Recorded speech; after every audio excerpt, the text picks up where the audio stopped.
Hello friends, আমি সঙ্গীতা। আমি নিয়ে এসেছি আবার একটা নতুন ব্লগ। এটা এই মার্চ মাসের শুরুর একটা ব্যস্ততম উইকের নানা ঘটনা আপনাদের সামনে নিয়ে আসছি। আর এই যে ছবিটা যাচ্ছে, এ হচ্ছে খাটু শ্যামজি, রাজস্থানী ইউপির লোকেদের ভীষণ বড় একটা দেবতা হিসাবে ওনারা মানে। আর এই একটা 3 দিনের বিশাল উৎসব হয়, মানে লোকে প্রচুর টাকা খরচা করে দান ধ্যান করে। আর বড় বড় বিশাল বড় বড় বুকের মধ্যে পতাকা লাগিয়ে নিয়ে যায়। আর কেউ কেউ কী হয়, জয়পুর থেকে যে ঝাঁকিগুলো আসে তাদের বিশ্রামের জন্য বন্দোবস্ত করে, খাওয়ানোর বন্দোবস্ত করে। আমার বাড়িওয়ালাই যেমন করে, এই যে এখানে ডিজে বাজানো হচ্ছে, এটা ওদের নিয়ম। ডিজের পিছনে পিছনে ওই ঝাঁকিটা আসছে। আর আমাদের দিল্লিতে আমরা নানা পাঞ্জাবিদের জানি, ওরা ভীষণইভাবে দান ধ্যান করেন, মাঝে মাঝেই লঙ্গর লাগে। কিন্তু এখানে এই 3 দিন, এই 3 দিনই এই লঙ্গরটা লাগে। লঙ্গর বলুন বা যারা তীর্থযাত্রী তাদের খাওয়ানো বলুন, মানে 2 হাত ভরে দান ধ্যান করা হয় আর খাওয়ানো হয়। এই রকমই একটা ঝাঁকির পেছনে পেছনে আমি চলছিলাম। আমি ভাবছিলাম যে দেখে আসি যে কি কোথায় কি বন্দোবস্ত হয়েছে, কীরকম কি বৃত্তান্ত। আর তার মূলে আমার ছেলের কলেজের সামনে, কলেজেরই একটা ক্যাম্প নামে ক্যাম্প খুলেছে, সেখানে নানারকম ওষুধপত্র দেওয়া হচ্ছিল। তো ভাবলাম যাই দেখে আসি কারা কারা বসছেন সেখানে।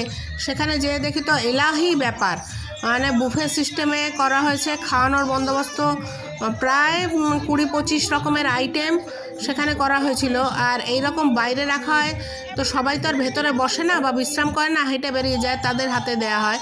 আর এই সাধন ভজন চলছে, বিভিন্ন টেন্টে এই খাটু শ্যামজির মূর্তি রাখা হয়, আর সবাই এখানে এরকমভাবে গান বাজনা করে।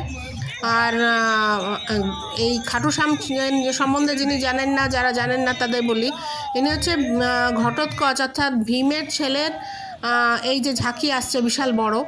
আর ভীমের ছেলে যে ঘটোৎকচ ছিলেন, তার ছেলে বারবারিক। এবার নানা ঘটনা আছে, গল্প কোনো সময় বলবো। বারবারিক কী করেছিলেন, শ্রীকৃষ্ণর চরণে তার মুন্ডু কেটে দিয়ে দিয়েছিলেন। এই যে এখানে এরকম পথনাটিকা প্রদর্শন করা হয়, এই সেজে গুজে এরা সব এসছেন। আর আমাদের প্রায় একরকম জোর করেই মানে টেনে নিয়ে গেল ভেতরে, যে আসুন বসুন দেখুন খান। তো আমার সঙ্গে আমাদের যে 3 তলায় আমরা থাকি তারা সবাই গেছিলো, ওরা রাজস্থানী। ওরা বললো আন্টি ডান্স দেখবো, আর কিছু কিছু খাবার এইভাবে আমাদের হাতে ধরিয়ে দিয়ে গেল। মনে মনে ভাবলাম যে প্রতিবারই কিছু না কিছু হাতে এসে পৌঁছাচ্ছে, কে জানে কবে দয়া করবেন ভগবান, আমি দান করতে পারবো। জানি না কোনোদিন পারবো কি না, দেখাবো। তবে এবার আমার ছেলে প্রচুর সেবা করেছে, মানুষের মানে খাবার দিয়েছে। সে নিজে, আমরা করিনি আয়োজন, আমাদের বাড়িওয়ালা করেছিল। এই যে হচ্ছে আমাদের উঠোনে চলে এসছে ঝাঁকি, এই যে সনাতনী রাজস্থানী ডান্স। আর যেটা বলছিলাম, বারবারিক মুন্ডুটা তার পায়ের, শ্রীকৃষ্ণের পায়ে কেটে দিয়েছিলেন, আর বলেছিলেন মহাভারতের যুদ্ধটা যেন আমি দেখতে পারি সেটা বন্দোবস্ত করে দিন। তো সেই জন্য তাকে কাটা মুন্ডুটাকে ওই পাহাড়ের উপরে বসিয়ে দেওয়া হয়েছিল, সেখান থেকে তিনি মহাভারতের যুদ্ধ দেখেছিলেন। আর শ্রীকৃষ্ণ তাকে, এই গুরুদেব এসছেন, তাকে আমি মাঝে মাঝে গল্পটা বলছি। এই গুরুদেব এসছেন, তার সবাই পদধূলি নিচ্ছেন। আর তখন শ্রীকৃষ্ণ বর দিয়েছিলেন যে যারা হারা হুয়া, সমাজ থেকে একদম যারা বিচ্ছিন্ন হয়ে যাবে, যে মনে করবে আর আমরা পেরে উঠছি না, তাদের তুমি সাহারা হবে, তাদের তুমি সাহায্য করবে এবং তারা জিতে যাবে। এটা এর জন্য বিশ্বাস আস্থা নিয়ে মানুষ যায়। আর এই হচ্ছে আমার সামনে দিয়ে বাড়িওয়ালা ঘুরে বেড়াচ্ছিল লাল গেঞ্জি পরা। আর আমার ছেলে আরও উপরের পুরো স্টুডেন্টরাই উপরে থাকে 4 তলায়, তারা সবাই মিলে নেমে পড়েছে এই মহাযজ্ঞে নিজেদের কিছুটা অংশ রাখার জন্য। আমার ছেলে গতবারও দিয়েছিল ডাল, এবছর শুরু করেছে বাটি দিয়ে, মানে ডাল বাটি চুরমা, সেই বাটি। আর তারপর এই যে ওকে দেখানোর চেষ্টা করছি, আর ব্লু কালার গেঞ্জি পরে রয়েছে ও। আর তারপর শেষ করলো চুরমা দিয়ে। আর প্রচুর লোক আসে, প্রচুর, 400-500 লোক। রাত্রি 10টা পর্যন্ত চলে, 7টা থেকে শুরু হয় রাত্রি 10টা পর্যন্ত, মানে না গ্রাম ভেঙে পড়া সেই রকম অবস্থা। এবার আসি লিট ফেস্ট। আমার ছেলে কলেজে এই মার্চ মাসেই হয়েছে। এগুলো সব রঙ্গোলি। প্রথম যখন আমাকে ছেলে দেখালো আমি বললাম সাদা কাগজের পরে বোধহয় ড্রয়িং, নাহলে কাপড়ের পরে সেলাই করা হয়েছে। বললো না, এগুলো রং দিয়ে করা হয়েছে মা, মেঝের উপরে। মেঝেটা সাদা, আমি বুঝে উঠতে পারিনি। প্রতিটা মানুষের ভেতরেই তো প্রতিভা থাকে। এই লিটফেস্ট বা এই ধরনের মাধ্যমে সেটা বাইরে বেরিয়ে আসে। লিটফেস্ট হচ্ছে লিটারেচার গ্রুপের, অর্থাৎ ইংরাজি ডিপার্টমেন্টের একটা প্রোগ্রাম। এই যে এখানে জাজেরা বসে আছেন, এরা সব ইংরেজি মিডিয়ামের, ইংরাজির মাধ্যমের সমস্ত গণ্যমান্য টিচার, দায়িত্বপূর্ণ পদে রয়েছেন, তারা জাজ হয়েছেন। আর মজার ব্যাপার, এই যে আমার ছেলের মেন্টর, তিনি আমাকে বলেছিলেন ও তো ইঞ্জিনিয়ারিং পড়ছে, কিন্তু যা মানে বেশিরভাগ গুরুত্বপূর্ণ পোস্টই ও লিটারেচারে নিয়ে রয়েছে। ও কী করতে চাইছে?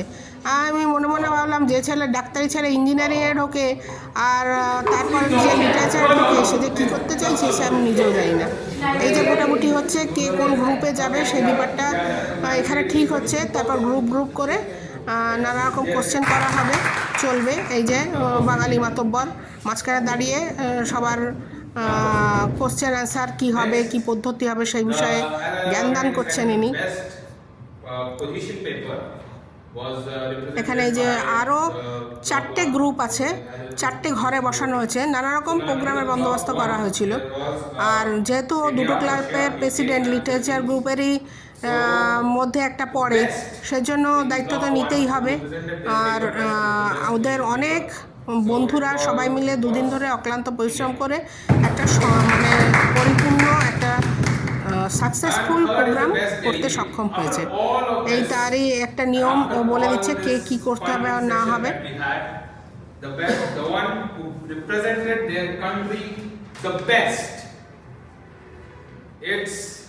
এবারে বলি, এই সপ্তাহেরই একটা মাসটা স্মরণীয় হয়ে থাকবে এই কারণে যে আইআইটির থেকে একটা প্রোগ্রামের অ্যারেঞ্জ করা হয়, যে প্রাইভেট কলেজেরগুলোর যোগ্যতা কতটা, মানে স্টুডেন্টরা কত দূর যোগ্য আইআইটির ছেলেদের সঙ্গে করার জন্য, তারই একটা পরীক্ষায় সিলভার গ্রুপে ওর মানে এমন নম্বর পেয়েছে যেটা সিলভার গ্রুপে যাওয়ার মতন।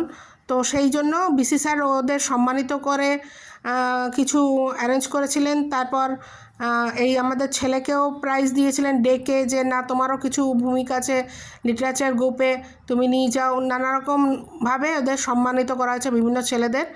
Thank you. আমার এই ভিডিওটা যদি ভালো লাগে প্লিজ একটু লাইক করবেন, একটু শেয়ার করবেন, একটু সাবস্ক্রাইব করবেন, তাহলে আমি একটু উৎসাহ পাবো। Thank you.